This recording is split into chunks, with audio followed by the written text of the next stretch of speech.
information on this webinar is general information and should not be viewed as applicable to your individual situation and/or circumstance. We recommend that if you have questions on your individual situation, that you follow up with either your attorney or specific accountant. Please also understand that the information we are providing is extremely fluid, is changing on a daily basis, and often getting superseded. What we present here today may very likely be irrelevant or incorrect tomorrow. As such, please know that it is only accurate as of today, certainly not going forward, and that even as of today, the information is only our best understanding based on how we have reviewed or interpreted the information.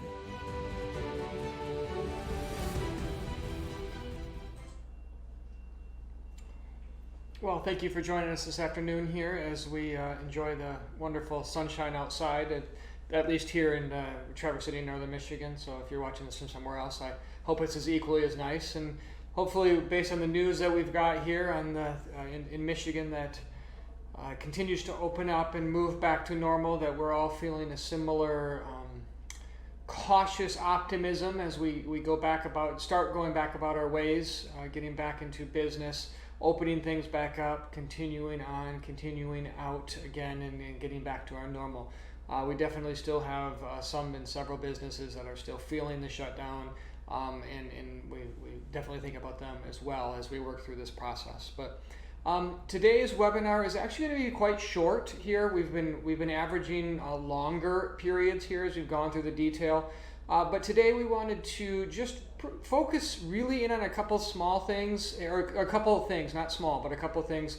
Keep it short, keep it simple, because we know everyone is going back to their daily lives and want to make sure that we keep this something that is relevant, but as well as not too long and too drawn out.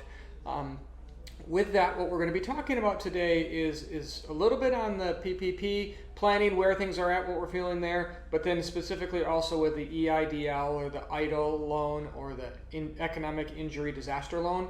We're starting to see quite a few of those come through, and so we want to keep you up to speed on that as well. Again, the point of what we're doing here is just kind of taking the pulse of some of the calls that we're getting, some of what clients are feeling, and that way we're sharing it here for you as well, so you can watch this at your own speed and what's comfortable for you, and then digest it a little bit, and work through it, and then see if it applies or not, and use it at your speed and your comfort there. So we're going to start making that shift overall to this as well. So whether we're doing these every week, we're not sure what we're going to be doing and what they look like. But our goal with this is to get the information to you as quickly as possible and as efficiently as possible. And again, we've been focusing that on what we're feeling our clients are dealing with at that given moment and that given time.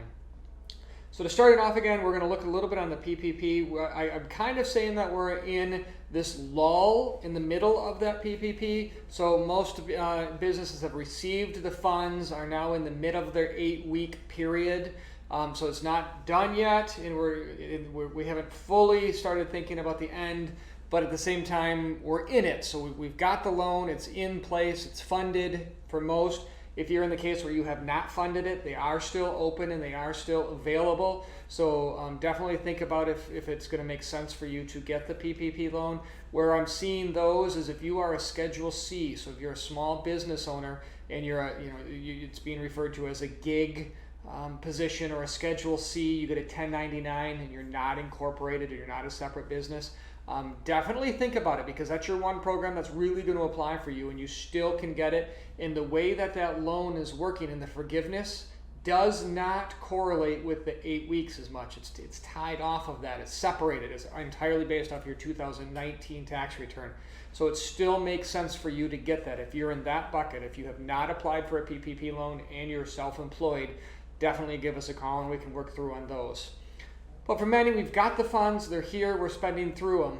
And what I'm seeing is a shift in a challenge for you to think proactively and use this little bit of a calm to really start thinking about what it is that we're going to need to be doing on this end period. And so a lot of individuals and business owners are looking at Bonuses, potentially. Bonuses are allowed under this program.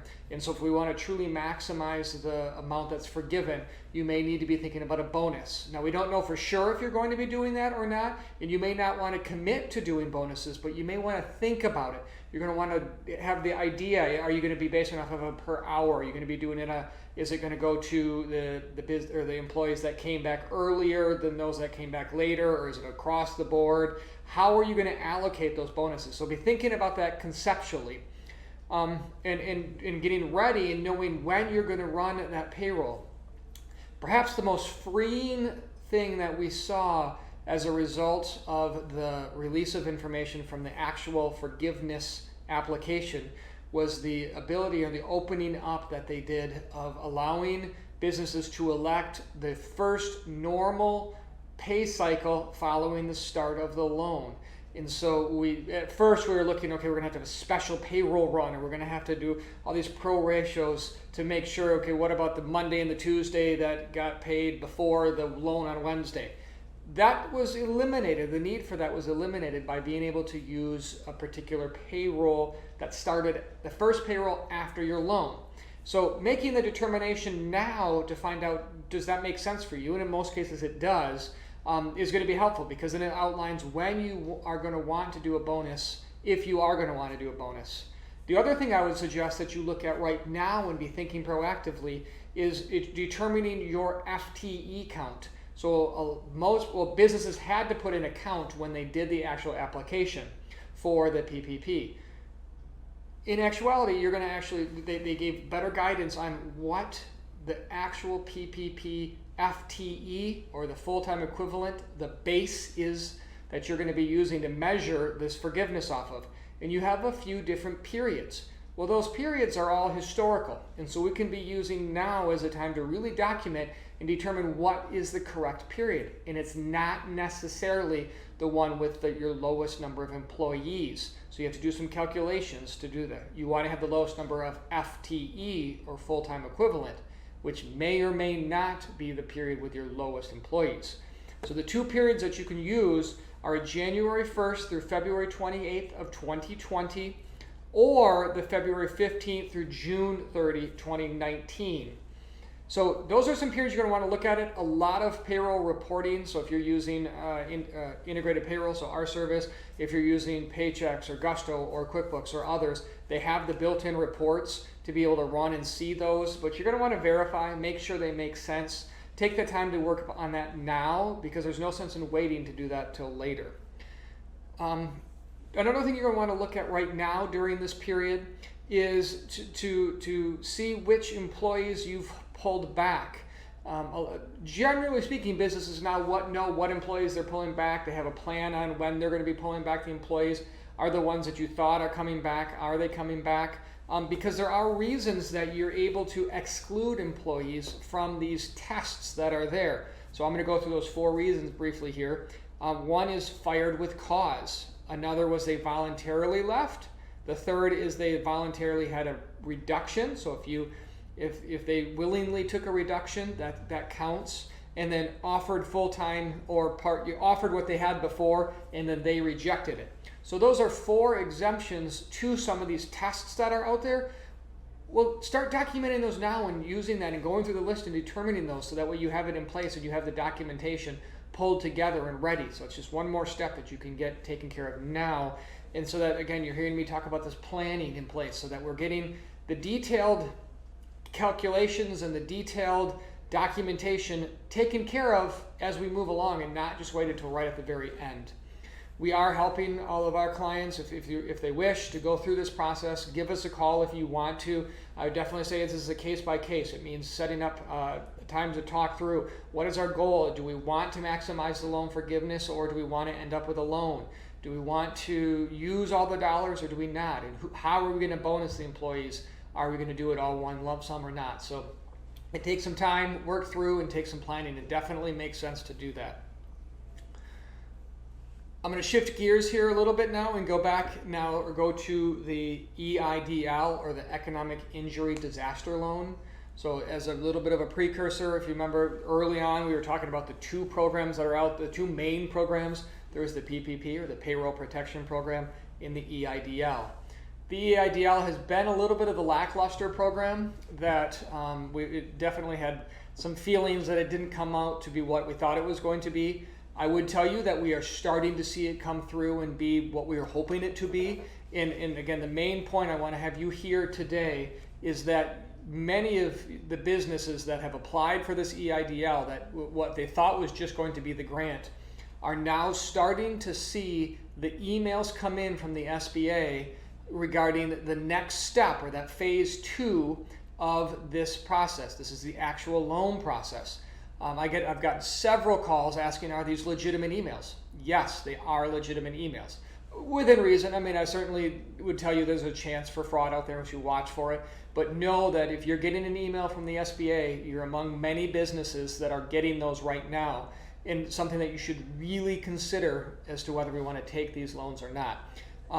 Now, early on, they were pushing and saying that you can take one or the other, PPP or EIDL, including some guidance that we may have set out there.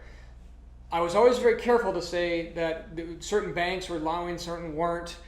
My interpretation as I read through it today still remains that I feel that you can do both of them, but you can't use the same, or you can't use the different dollars for the same thing. That's the caution there. And so some banks were out there saying, well, you can't have both. That's not necessarily true.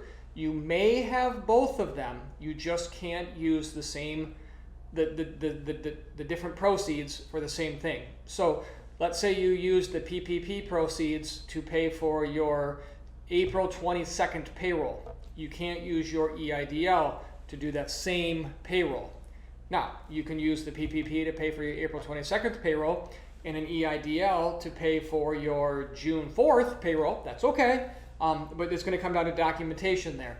The key here is that many business owners are starting to get emails and getting the actual application for this economic injury disaster loan. This is that loan. This is not forgivable. It is truly a loan. It is a 3.75% 30-year loan that allows you to continue on. So I've spent some time in past webinars talking about the whole challenge that businesses are going to have as they ramp back up, and they have costs from a supply chain management risk, but also a costing risk to build it back up. That's what this loan is meant for. It's meant to allow you to continue to have cash as you ramp up and get your working capital put back in place. I would tell business owners that they should think long and hard and think seriously about taking these loans. It's definitely not for everybody, and there are some businesses that it's not going to make sense. But there are many that it's going to make sense to get these. If you're an individual that is very anti-debt and you don't want debt, they're probably not for you. But if you're looking at this and saying, you know what, I have cash flow tight, it's tight right now, I may need this, this is what these loans are for. They're meant for you to continue on in business. It also is an opportunity for you to potentially look at your overall balance sheet, if you will, or your financial standing, and you may look to see if we can better your position through this process. Now, you got to be careful. I'm not proposing or not saying that you're going to necessarily take this EIDL loan and then immediately refinance some loans, but there are some strategies around that we might be able to take this loan, use the loan to pay for some operating costs, but then use available cash flow to maybe refinance some higher interest loans that you have on the books, maybe 6, 7, 10% loans that you have on the books, that we can just, if nothing else, we shift to a lower mortgage or a lower loan that's, again, 3.75% interest over 30 years. I say all this, and the point that you need to take away is it's real. We have to really think about these and use this as an opportunity to decide whether or not you want to take them. Give us a call. Give myself, give Jeff, give Katie, give me a call, and we can talk through these. And I am seeing that they are making sense for many business owners to proceed with these. I do have a couple cautions that I want to make sure I mention here, and these are ones that I am having on the phone calls as I talk through them. So to have some commonality with this is know that it is a loan. Know that you are going to have to pay it back. So this is not the forgivable part. Know that you can't double dip. So this is, you can't, I went into this, but you can't use the proceeds to pay for the same thing as you did for the PPP. It's a 3.75% loan over 30 years. I'm seeing that these loans it's a function of the revenue that you put in when you did the application, as well as the number of employees. It's a function of those and of the ability to repay. So they have assessed the ability to repay these. And they're ranging between $1,000 and $150,000. There are a few that are over $150,000, but most cap at $150,000. And so you can apply for less if you want. Again, if you're going for it, I would ask that we talk through to see what makes the most sense, what number does make the most sense. And keep in mind when I'm talking about these, I'm talking about them if you received the EIDL or you applied for the EIDL under the new streamlined process. So that would have been after April 3rd. There's a whole nother set of information and guidance that are out there if you received your EIDL loan before April 3rd. But by and large, most businesses what I'm talking about here is the newer process, that you did not get your grant and you did not apply before the April 3rd. So you're going to be in the subsequent round, if you will.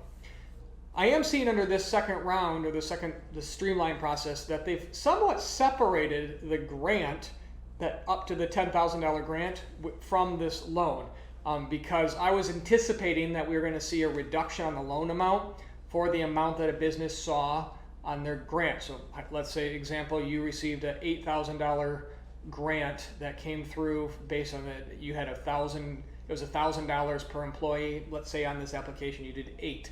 So you had 8 employees, so you would get a grant of $8,000. I was expecting that to reduce down the loan that you received, but we're not seeing that. We're seeing them treat them totally separate from each other. That gets into a point that I want to make sure I mention. We've gotten several calls that says, well, if I don't want to take this loan, do I have to deny it, or do I have to do anything with this? My take on it, from what I've read through as I've walked through, is that you don't need to do anything. By not taking that next step, you are acknowledging that you're not seeking that loan, and it will just die there. I haven't seen formal guidance on this, and we will continue to update you if we see anything that changes off of that. But as of right now, if you wish not to take the loan but want to keep that grant, you don't have to do anything further. But if you want to take this loan, you do have to do some follow-up steps. The steps are actually quite straightforward and fairly simple to walk through. It's all electronic, all online, and it's all based on the email that you sent in or used during your initial application process. So follow through those links. Know that it is somewhat of a pain, kind of like those that had to experience the unemployment website or other websites during the initial application process. The site is better than what those were, but it is still very bogged down. So it may take a couple times to go through. I was helping one client the other day, and it took probably 10 to 11 different attempts to go to the one step. It crashed the website. We opened it back up, and the step worked. It just went to the next one. So keep working through, keep having persistence to get through it.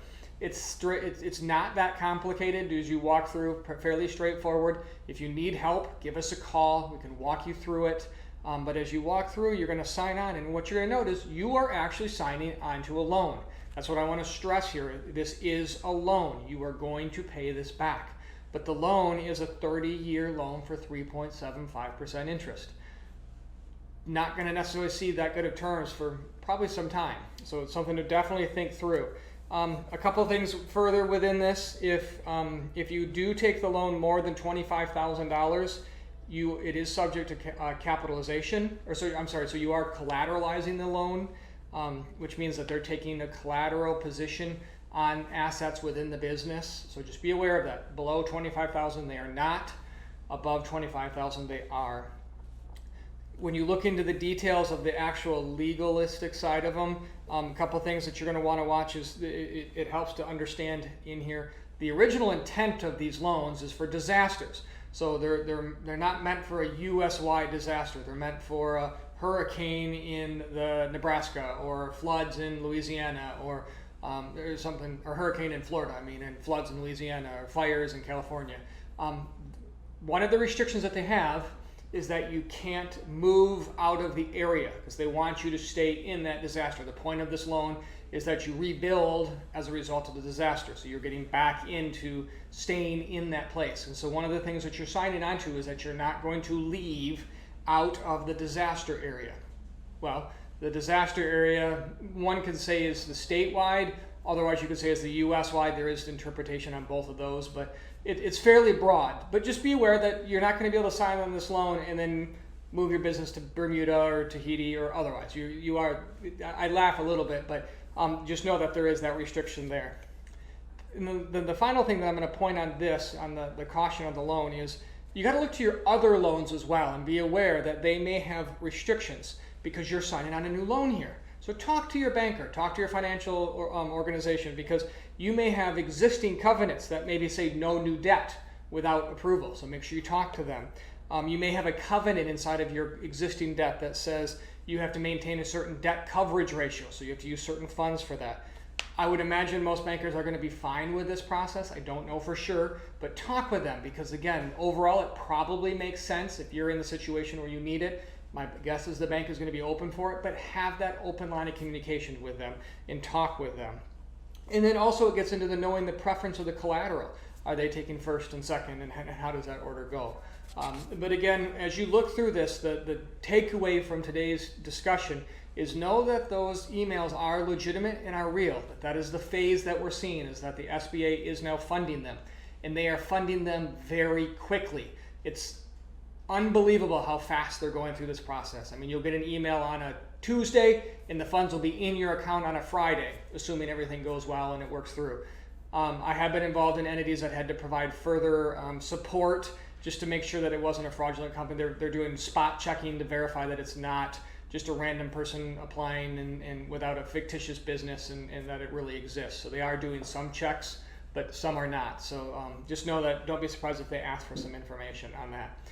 But overall, it's a fairly straightforward process. Give us a call, talk through, and we can look through if it makes sense as to whether or not you as a business, you do decide to proceed to get these or not. But we can work through and talk through them.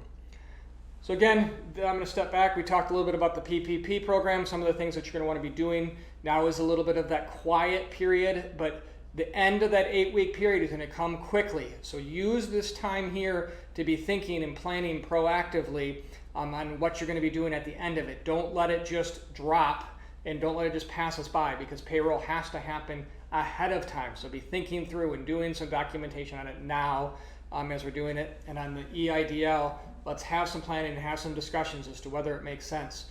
This is where both of these are going to hopefully allow these businesses to make it through this shutdown and get back into operating business as normal, and allows for that cash flow that, in theory, if we all kind of shut down for a period and we all kind of together reopen back up, things should be okay overall. That's what these programs are geared for and meant for. So thank you for joining, and don't hesitate to give us a call if you have any questions.